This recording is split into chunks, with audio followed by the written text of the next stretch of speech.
Hello दोस्तों। Welcome to चलो bag भरो निकल पड़ो विद वीना वर्ल्ड। मैं हूं आपका होस्ट नील पाटिल और आज मेरे साथ एक बार फिर वीना वर्ल्ड के टूर मैनेजर सागर चाचड़। नाउ आज हम जा रहे हैं राजस्थान। पर मैं ऐसे कहूंगा कि आपको पता है क्या कि राजस्थान में भी कश्मीर है।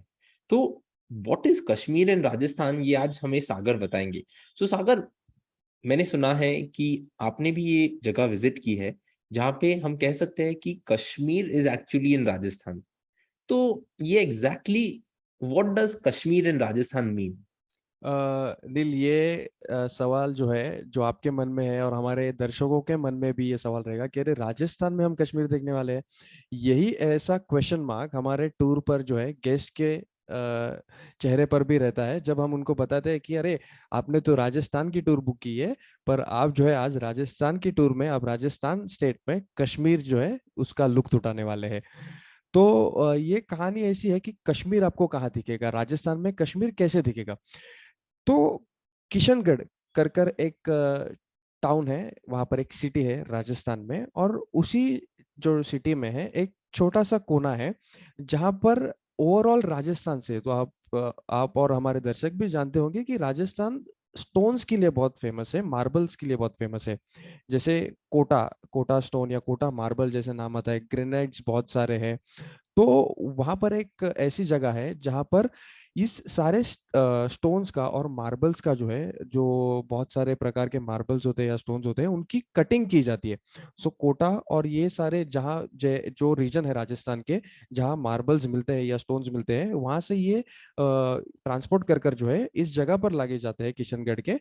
और वहां पर उनकी जो है क्लीनिंग की जाती है, और उसके बाद क्लीनिंग के बाद वो जो है कटिंग किए जाते हैं। और यहाँ कटिंग करने के बाद जो है वो अपने अपनी जगह पर ओवरऑल इंडिया में उसे एक्सपोर्ट किया जाता है। तो इसी तरह वहां पर कश्मीर, अब हम लोग सोचेंगे कि कश्मीर का क्या ताल्लुक है इस चीज से। तो ये कहानी कुछ ऐसी जाती है कि marble cutting association, Kishangarh marble cutting association, ये एक ऑर्गेनाइजेशन है जहां पर एक एरिया का मैंने जिक्र किया था, वहां पे बहुत सारे फैक्ट्रीज है जो इस मार्बल की कटिंग का जो है काम करते हैं।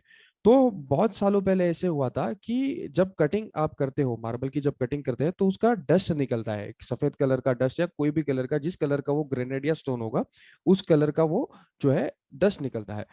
तो वहां पे ऐसे होता था कि अगर एक फैक्ट्री में से नील अगर थोड़ा डस्ट निकालेंगे और वो बाहर रखेंगे, तो बाजू वाली फैक्ट्री को जो है दिक्कत हो जाती थी, क्योंकि उनके वहां पर जो है वो एक सामने कचरा कह सकते हो, या उनको आने जाने में दिक्कत होती थी, और उनके जो है बड़े बड़े ट्रक्स आने जाने में दिक्कत होती थी।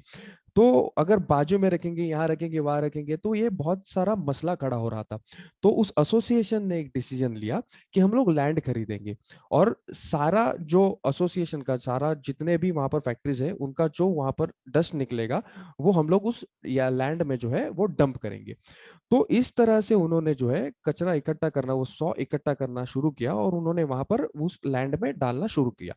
शुरू करने के बाद जो है थोड़े सालों के बाद, थोड़े महीनों के बाद उन्हें वो लैंड जो है कम पड़ने लगी। उसके बाद उन्होंने और लैंड ली और लैंड ली, और देखते देखते ये पूरा एरिया जो है तकरीबन 300 एकड़ में फैल गया। अब 300 एकड़ में फैलने के बाद जो है वहां पर बरसात का मौसम आया, और बरसात के मौसम के बाद वो जो सौ है वो थोड़ा हार्ड होते गया। और जैसे ही ये लोग आके डालते थे जो सौ है, वो डस्ट है, वो एक के ऊपर एक, एक के ऊपर एक, एक के ऊपर एक, वो पूरी जमा होती गई, और उसका रूपांतर जो है एक पहाड़ के स्वरूप में हुआ। पहाड़ के स्वरूप में रूपांतर होने के बाद जो है 300 एकड़ की तकरीबन वो एक जमीन थी। 300 एकड़ की जमीन का जो है पहाड़ के स्वरूप में रूपांतर हुआ। उसके बाद उन्होंने एक डिसीजन लिया कि हम लोग जो छोटी मूर्तियां देखते हैं, स्कल्पचर्स देखते हैं सोविनियर्स के रूप में, तो वो स्कल्पचर्स भी है सांचे में डालकर, वो मिट्टी सांचे में डालकर उसे बनाया जाता है। तो उन्होंने ये सेल करने का जो है डिसीजन लिया। तो सेल करने का डिसीजन लिया, तो बहुत सारे ट्रक जो है आते थे, वो 100 डस्ट भर के लेके जाते थे। तो थोड़ी दिनों के बाद उन्होंने वो देखा कि अगर 15 ट्रक्स आ रहे हैं 100 डस्ट भर के, तो 20 ट्रक जो है वो बाहर निकलते थे वो खरीद के। तो एसोसिएशन ने ऐसा डिसीजन लिया कि यहाँ पर ये नहीं चलेगा, क्योंकि अगर 15 ट्रक आ रहे हैं और 20 जा रहे हैं तो ये नहीं चलेगा। तो उन्होंने ये लिमिट रखा कि अगर 15 ट्रक आ रहे हैं अंदर, तो 10 ट्रक ही बाहर जाएंगे, या 15 ही ट्रक बाहर जाएंगे, जितने ट्रक आ रहे हैं उससे नंबर जो है इंक्रीज होकर नहीं जाएगा। थोड़े सालों के बाद जो है वो, जैसे पहाड़ का मैंने जिक्र किया था, वो पहाड़ में बनते गए और जो है मार्बल एसोसिएशन का कोई एक व्यक्ति था वहां पे गया और उनके मुंह से अचानक निकल गया, अरे ये तो कश्मीर के जैसा दिख रहा है। तो जैसे ही इस बात का जिक्र हुआ कि ये कश्मीर जैसा दिख रहा है, तो उन्होंने एक डिसीजन लिया पूरे एसोसिएशन ने मिलकर कि क्यों ना हम टूरिस्ट के लिए ओपन करें और ये कश्मीर, छोटा कश्मीर ऑफ राजस्थान इसे हम लोग डिक्लेयर करें। तो जिस दरमियान उन लोग ने डिक्लेयर किया ये छोटा कश्मीर ऑफ राजस्थान, उसके बाद जो है ये जगह नील बहुत फेमस हो गई वहां पर। अभी तो फिलहाल उन्होंने टूरिस्ट के लिए कोई एंट्री फीस रखी नहीं है, टूरिस्ट को फ्री एंट्री है और लोग वहां पर विजिट करते हैं, हमारे ग्रुप्स भी वहां पर हम लोग विजिट करते हैं, तो एक कश्मीर की तरह फील आता है। उसके बाद कश्मीर का थोड़ा लुक आने के लिए उन्होंने वहां पर पानी डाला और उस पानी का जो है केमिकल होने की वजह से या मिक्सचर उस पानी का ऐसा रूपांतर हुआ उस पानी का कि वो पानी पूरा जो है नीला बन गया उसकी रिएक्शन की वजह से। तो बहुत ही बेहतरीन नज़ारा होता है कि आप जब उतरते हो आपकी गाड़ी में से, आपकी बस में से, तो हमारी केस में हम लोग बस में से उतरते हैं, तो जब आप देखते हो तो बस में से उतरने के बाद ये पूरा इलाका जो है, पूरी सफेद चादर वहां पर रहती है, एक तकरीबन जहां तक आपकी दूर नजर जाएगी वहां तक एक सफेद चादर फैली होती है और सफेद चादर जो होती है और वहां पर नीला पानी पूरा। तो बहुत सारे लोगों ने, मतलब पिछली बार अभी 2 हफ्ते पहले जब मैंने एक टूर की थी वहां पर लोगों ने ऐसा जिक्र किया कि अरे स्विट्जरलैंडला आल्यासारखं वाटतंय, मतलब हम लोग स्विट्जरलैंड में हैं ऐसे लग रहा है कि इतना नीला पानी और ये बर्फीले पहाड़ देखकर। तो ये किशनगढ़ की खूबी है। और तो सागर, मैं आपको इंटरप्ट करूंगा, ऑफ कोर्स आपने अभी हमारे वीणा वर्ल्ड के टूर के बारे में जिक्र किया।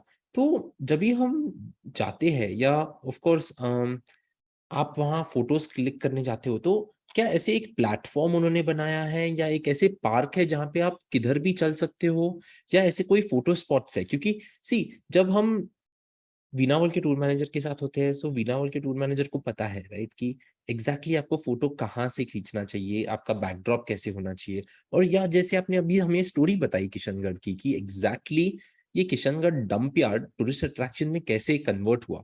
तो वो क्या एक पार्क है, प्लेटफॉर्म है, क्या आप बताओगे उसके बारे में? देखिए अनिल, जैसे मैंने आपको कहा था ये पूरा एरिया जो है 300 एकड़ की, इसमें एरिया में ये जो है पूरा फैला हुआ एरिया है।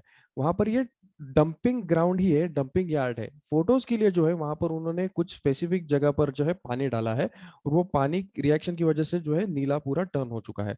वहां पर भी फोटोज क्लिक करने के लिए हमारे गेस्ट जाते हैं और पूरा एरिया में आप कहीं पर भी फोटो निकाल सकते हो और फोटो के बैकग्राउंड में आपको सिर्फ व्हाइट ही कलर आएगा और ऐसे लगेगा कि आप कश्मीर में हैं।